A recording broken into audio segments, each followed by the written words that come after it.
Before the first light of dawn touches the rooftops, you stand at the edge of a small medieval town slowly waking from the night. The air is cool and heavy with the scent of damp earth. Narrow streets stretch between timber houses, their windows still dark as the last stars fade from the sky. Somewhere in the distance, the first bell of the morning rings from the church tower, its deep echo rolling through the alleys like a signal that another ordinary day is about to begin. One by one, doors creak open. A baker steps into the street carrying baskets of bread that still release thin streams of steam into the cold air. Farmers lead wooden carts toward the marketplace, wheels rattling over uneven stone. A group of children chase each other between stalls, while merchants lift cloth coverings from vegetables and grains prepared for trade. Life here moves with a rhythm shaped by habit and necessity. Every task follows traditions passed down through generations, and every family depends on the fragile balance of work, faith, and survival. At first glance, nothing feels unusual, yet something unseen is already present in the town. It moves quietly, without footsteps or warning. It hides inside fleas, clinging to the fur of rats, animals that have traveled far beyond these narrow streets. Weeks earlier, ships had arrived at distant ports carrying goods, sailors and merchants who crossed oceans and deserts. Trade routes connected lands thousands of miles apart, and within those, routes traveled an enemy no one could see. Now it has arrived here. The first signs are easy to dismiss. A woman complains of fever after working in the fields. A young man grows weak and collapses while unloading sacks of grain. An elderly neighbor stops leaving his house after days of fatigue and strange swelling beneath his arms. To the people of the town, these events feel unfortunate but familiar. Illness has always been part of life. Some believe the sickness is caused by foul air drifting through the streets. Others whisper that God may be punishing hidden sins within the community. A few suspect contaminated food or water. In a world without microscopes or modern medicine, explanations are shaped by belief rather than evidence. So life continues. The marketplace still opens each morning. The church bells still call the faithful to prayer. Farmers still walk the roads carrying tools across their shoulders. But slowly, something changes. Within days, more people fall ill. A child, who was playing in the street the day before, now lies in bed with burning fever. A merchant suddenly collapses during trade. The strange swellings grow larger, darker, and more painful. Victims grow weak with terrifying speed, sometimes dying only days after the first symptoms appear. Fear begins to replace routine. Families close their doors earlier in the evening. Mothers pull children away from crowded streets. The sound of prayer grows louder inside the church as priests plead for divine protection. Local healers prepare remedies using herbs, smoke, oils, and ancient techniques meant to draw sickness from the body. Bloodletting is attempted. Charms and prayers are spoken over the sick. None of it changes the outcome. The disease continues to spread. It moves from house to house without pattern, striking the poor and wealthy alike. Those who care for the sick often become sick themselves. Entire households fall silent within days. Cart drivers begin carrying bodies toward burial. Grounds faster than graves can be prepared. Within weeks, the town that once felt full of life begins to change in ways no one expected. The marketplace grows quieter each morning. Stalls remain empty where merchants once stood. The laughter of children disappears from the streets. Doors remain closed, shutters sealed against a threat that cannot be seen, but can be felt everywhere. Even the bells of the church begin to sound different. They ring not only for prayer, but for death. Whispers spread through the town like cold wind. Some people believe a curse has fallen upon the land. Others say the world itself may be ending. Travelers passing through bring stories of similar sickness destroying villages far away. Entire communities vanishing. Cities overwhelmed with death. What you are witnessing is not just another outbreak of disease. It is the arrival of something far greater. A catastrophe that will spread across continents, reshape economies, collapse social structures, and alter the course of history itself. The people around you cannot yet see the scale of what has begun. To them, it is simply a mysterious illness moving through their town. But history will remember it differently, because the invisible enemy that has just arrived will not only claim millions of lives, it will break the foundations of medieval society. And this is only the beginning. If you want to understand how this silent disaster transformed the world forever, stay with this story, because what comes next will reveal how fear, survival, and human resilience reshaped an entire civilization. You begin to notice that the silence spreading through the town is no longer temporary. What first seemed like an outbreak of sickness is slowly transforming into something far more destructive. The rhythm that once organized daily life begins to break apart, piece by piece, as the disease continues to move through streets, homes, and entire families with terrifying speed. Every morning, fewer people appear in the marketplace. The stalls that once overflowed with grain, bread, and vegetables now stand half empty. Some merchants have fallen ill. Others have fled, believing distance might offer protection from a threat no one truly understands. Farmers who once arrived with carts full of produce now remain on their land, afraid to travel or simply too weak to move. Death becomes a constant presence. You hear it in the tolling of church bells, ringing again and again throughout the day. What was once a rare and solemn sound now echoes endlessly across the town.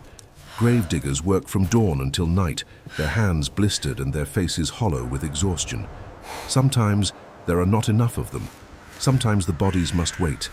Entire families disappear within days. One house falls silent, then another. Doors remain closed, windows shuttered. The smell of sickness drifts through the narrow alleys. A neighbor who spoke to you yesterday is suddenly gone today, buried, quickly before the disease can spread further. Yet the most shocking transformation is not simply the number of people dying, it is how quickly society stops working. Medieval life depends on structure. Every person has a place in a rigid system that organizes labor, faith, and authority. Farmers work the land owned by powerful lords. Craftsmen belong to guilds that regulate their trades. Priests guide the spiritual life of entire communities. Above them all, kings rule territories supported by this carefully balanced hierarchy. But the plague does not respect any of these roles. When half the workers in a village disappear, fields remain unharvested. Crops rot in the soil because no one is strong enough to gather them. Workshops close because the artisans who once filled them are gone. Construction stops abruptly, leaving buildings unfinished and tools abandoned where they fell.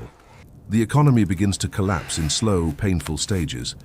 Food becomes scarce, not because the land cannot produce it, but because there are not enough hands left to grow it, harvest it, or transport it to market. Trade routes weaken as merchants fear entering infected towns. Caravans disappear from the roads, and something unexpected begins to happen. Those who survive discover that their position in society has quietly changed. Laborers who once had little power suddenly become essential. With so few workers remaining, landowners struggle to maintain their estates. Nobles who once commanded, obedience now search desperately for servants willing to work their lands. In some places, surviving workers begin to demand better wages or safer conditions. For generations, social roles had remained nearly fixed. Now the plague is breaking those boundaries apart. But fear spreads even faster than opportunity. You see families abandoning homes that had belonged to them for generations. Some flee into the countryside, believing that isolation will save them. Others lock themselves inside their houses, refusing to open doors even for friends or relatives. Trust begins to disappear. Neighbors who once shared food and tools now avoid one another. A cough heard through a wall becomes a reason for suspicion. Travelers are treated with hostility, sometimes forced away from towns before they can even ask for water. In some communities, compassion still survives. You witness people risking their own lives to care for the sick, bringing food to doorsteps, digging graves for strangers, and praying beside those who have no family left. But in other places, fear turns into anger. Rumors spread quickly when fear has no explanation. People search desperately for someone to blame.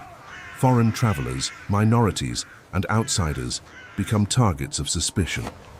Violence erupts in towns where panic replaces reason. The plague is no longer just a disease moving through the population. It is tearing apart the very structure that holds society together.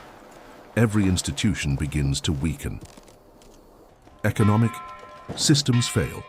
Social hierarchies collapse. Communities fracture under the pressure of fear and uncertainty. You realize that what you are witnessing is far more than a medical disaster. The invisible enemy has triggered something deeper, a crisis that is transforming how people work, trust, govern, and survive. This is no longer simply a health emergency. It has become a crisis of civilization itself, and the consequences of this collapse will shape the future of the world in ways the people around you cannot yet imagine. If you want to see how faith, fear, and belief collide when society begins to break apart, stay with this story, because the next chapter reveals how people search desperately for meaning in the middle of unimaginable loss. You live in a world where faith explains nearly everything. The changing of seasons, the rise and fall of kings, the harvest of crops, and the mystery of illness are all understood through the language of divine will. From childhood you are taught that the world follows a sacred order designed by God, and every joy or tragedy has meaning within that design. The church bell that echoes through your town does more than mark time. It reminds everyone that life itself is part of a spiritual story, larger than any single person. When the plague begins to spread, this belief system becomes both a refuge and a puzzle. At first, the explanation feels clear. Many believe the epidemic must be punishment for human sin. Sermons speak of divine anger, of forgotten commandments, of moral corruption spreading through society. People gather in churches not only for prayer but for answers. Candles burn day and night as voices rise together in desperate pleas for mercy. You see long processions move slowly through the streets. Men and women walk barefoot over cold stones, carrying crosses or relics of saints believed to possess healing power. Some beat their own backs with ropes or chains, convinced that personal suffering might persuade heaven to end the disaster. Others fast for days, refusing food as a form of repentance. The belief is simple and powerful. If the plague is punishment, then repentance might stop it. Churches become the emotional center of the community. Inside their walls, people weep openly, confessing sins they had once kept hidden. Families gather around altars, praying for protection from a disease that now feels like an unstoppable storm moving through the land. But as the weeks pass, something begins to change. The prayers do not stop the deaths. More disturbingly, the very people believed to stand closest to God begin to fall ill themselves. Priests who once led prayers now lie weak in the same beds as their parishioners. Monks inside isolated monasteries, who have spent their lives in devotion and discipline, begin dying in large numbers. You watch funerals for spiritual leaders who were once believed to be protected by divine favor. The idea that holiness could shield someone from the plague starts to weaken. For many people, this realization is deeply unsettling. If the clergy cannot escape the disease, what does that mean for the beliefs that have shaped society for centuries? The church still offers comfort, but its authority no longer feels absolute. Quiet questions begin to appear in conversations. If God protects the faithful, why are entire monasteries dying? If the plague is punishment for sin, why are children dying before they have even lived long enough to commit wrongdoing? If the world follows a divine hierarchy, why are kings, nobles, priests, and peasants all dying in the same way? These questions are rarely spoken loudly. The medieval world still respects religious authority deeply. But inside homes, during whispered conversations by candlelight, people begin to think differently about the nature of suffering and divine justice. Faith does not disappear. Instead, it transforms. Some people cling to religion more intensely than ever, believing the disaster proves how fragile human life truly is. Others begin searching for explanations beyond spiritual punishment. They observe patterns, question old assumptions, and wonder whether sickness might have causes that faith alone cannot explain. For many survivors, the plague becomes a turning point in how they understand authority and belief. The church remains powerful, but it is no longer the only lens through which people interpret the world. A subtle shift begins to take place inside the medieval mind. The experience of living through such overwhelming loss forces people to rethink ideas that once seemed unquestionable. Traditions that had stood unchanged for generations now feel open to interpretation. The certainty that once defined medieval life becomes replaced by curiosity, doubt, and a quiet search for deeper understanding. Without realizing it, the survivors of the plague are beginning to see the world differently. The disease is not only transforming cities and economies, it is reshaping the way people think. And those changes will echo across centuries, influencing philosophy, science, religion, and the birth of entirely new ways of understanding human existence. But the story does not end with confusion or questioning. Because when the waves of death finally begin to slow, the survivors will face an even more profound challenge: rebuilding a world that has been permanently changed. If you want to discover how the aftermath of the plague reshaped the future of societies and opened the door to a new era of human history, stay with this documentary and continue this journey into the final chapter. When the worst waves of the plague finally begin to fade, you look around and realize that the world you once knew no longer exists in the same way. The silence that remains after years of death feels heavy, almost unreal. Entire streets that were once full of voices now stand half empty. Houses remain abandoned, their doors hanging open, their owners long gone. The fields outside the town stretch across the landscape, but many of them are no longer cultivated. Crops, once grown by hundreds of hands, now struggle to grow in soil left unattended. Across the countryside, the same scene repeats itself.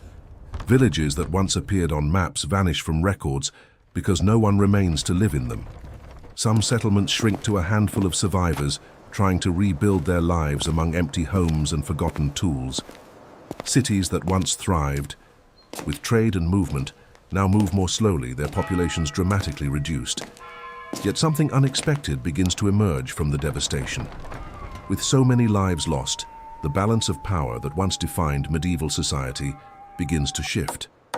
The rigid structure that governed daily life for centuries can no longer function in the same way.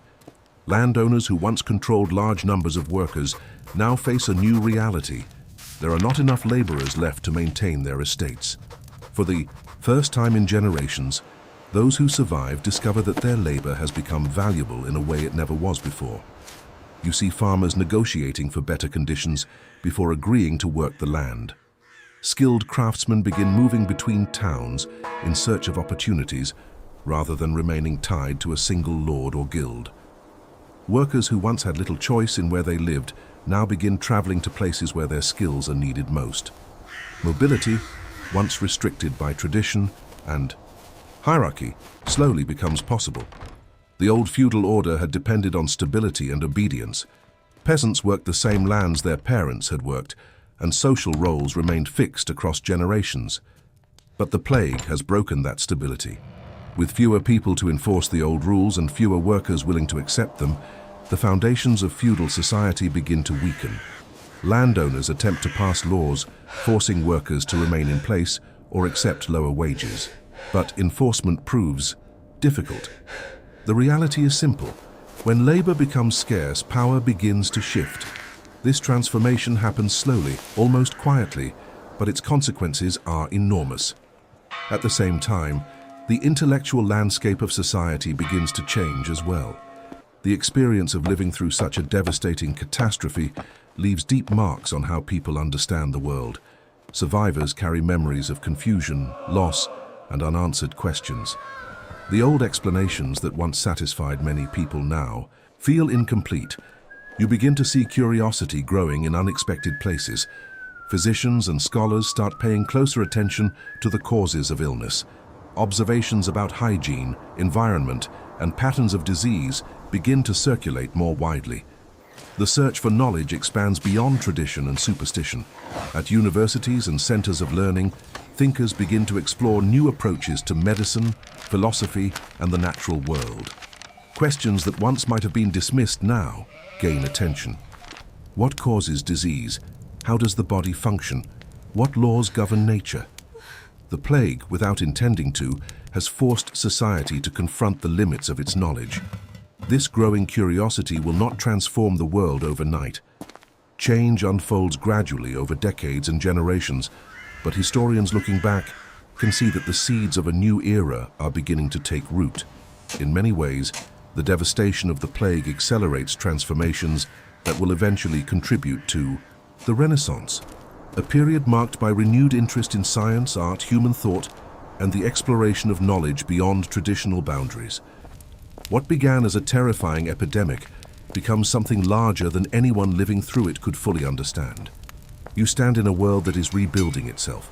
The bubonic plague was not only a disease spreading through bodies, it was a force that reshaped economies, weakened old hierarchies, challenged belief systems, and opened the door for new ideas about society and knowledge. Millions of lives were lost in the process, and the suffering endured by entire generations cannot be erased. But the legacy of the plague reaches far beyond tragedy. It becomes a turning point in the story of human civilization, a moment when the pressures of catastrophe forced societies to adapt, rethink their structures, and imagine new possibilities for the future. Even centuries later, the lessons of that time continue to resonate. Because the story of the plague is not only about death, it is about resilience, transformation, and the remarkable ability of societies to change when they are pushed to their limits. And if this journey through history helped you see the past from a new perspective, consider continuing to explore these stories with us, because understanding how humanity faced its greatest crises may help us better understand the world we live in today.